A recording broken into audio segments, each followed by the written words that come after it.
وَنُنَزِّلُ مِنَ الْقُرْآنِ مَا هُوَ شِفَاءٌ وَرَحْمَةٌ لِّلْمُؤْمِنِينَ. Orang yang baru taubat nih, baru taubat, dijadikan host. Jadi apa? Pembawa acara sama ustadznya. Ini yang bodoh nggak tahu siapa nih, apa ustadznya apa hostnya yang bodoh ini. Mantan penyanyi, mantan pelawak, mantan ini, dia tobat, disuruh tobat belajar, bukan kemudian dia angkat suruh ceramah. Ini ustadznya yang bodoh kalau seperti ini. Ada nggak? Saya mau tanya Pak, ada nggak? Ada terjadi. Nggak boleh. Ini menyimpang dari manhajus salaf. Nggak pernah ulama salaf mengangkat orang-orang pelaku maksiat, taubat dia angkat untuk ngisi. Nggak ada.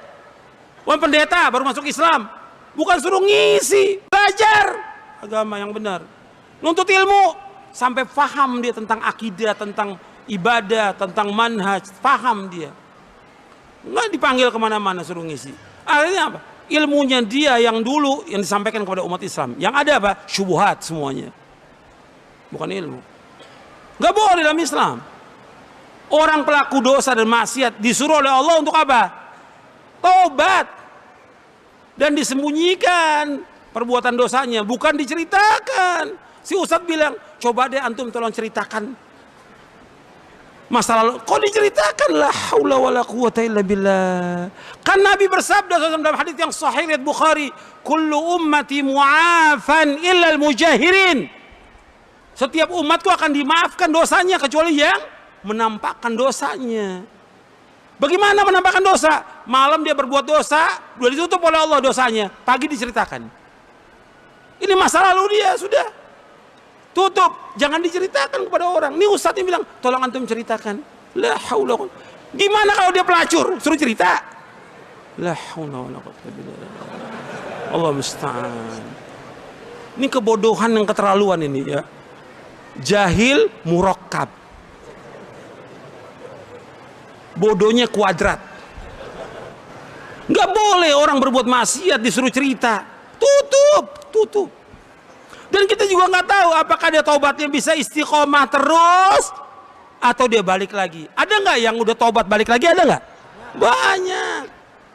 Nggak ada kita kebanggaan kepada mereka, nggak ada.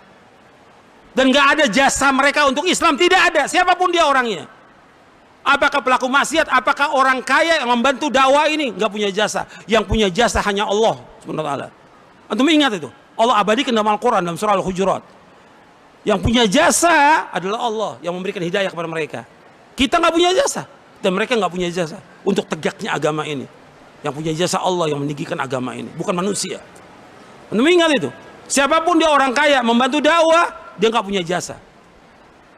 Kebaikan dia, bantuan dia untuk dakwah, untuk siapa? Untuk siapa? Untuk dia nanti di akhirat kalau dia ikhlas. Makanya nggak boleh orang membanggakan, oh saya berjasa. Nggak ada, Allah tegur dalam Al-Quran.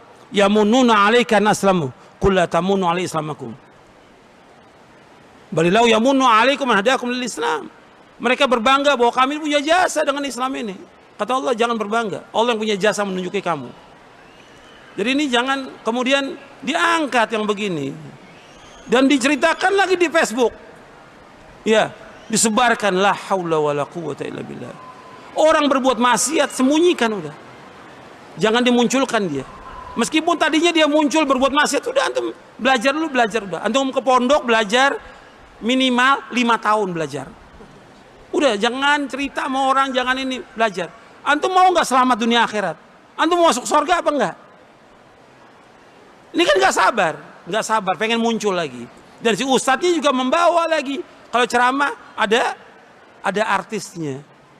Tanya kepada ustadznya, ustadz ini ustadz apa artis? Gitu. Ini udah keterlaluan ini, udah menyimpang dakwah ini, menyimpang.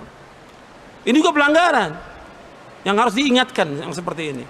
Jadi ilmu ini penting. Ilmu bukan hanya tentang ngerti Quran, sunnah, bahasa Arab, bukan, tapi juga tentang dakwah ini harus tahu dia. Harus tahu.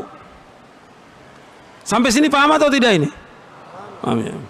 Ini saya cerita nyata loh ini. Bukan dongeng. Nyata ini.